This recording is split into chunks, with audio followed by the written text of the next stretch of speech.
Hello বন্ধুরা, আমার চ্যানেলে তোমাদের সবাইকে স্বাগত। আমার মেয়ে বাইরে ঘুরতে যাচ্ছে, তোমাদের সাথে চলো একটু শেয়ার করছি। ও ব্যাঙ্গালোর থেকে এখন লুফথানসা এয়ারওয়েজে ও চলে যাবে ফ্র্যাঙ্কফুর্ট। ফ্র্যাঙ্কফুর্টে এখন ল্যান্ড করলো। তারপর ভায়া ফ্র্যাঙ্কফুর্ট হয়ে ও পৌঁছলো এখন ইউকেতে। এই হচ্ছে হোটেল রুম।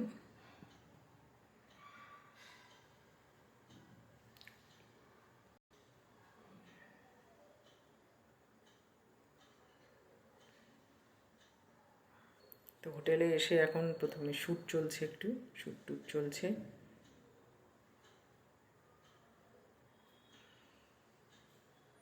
এই হচ্ছে ওয়াশরুম। তারপর হোটেলে ফ্রেশ হয়ে একটু খাওয়া দাওয়া সেরে নিল।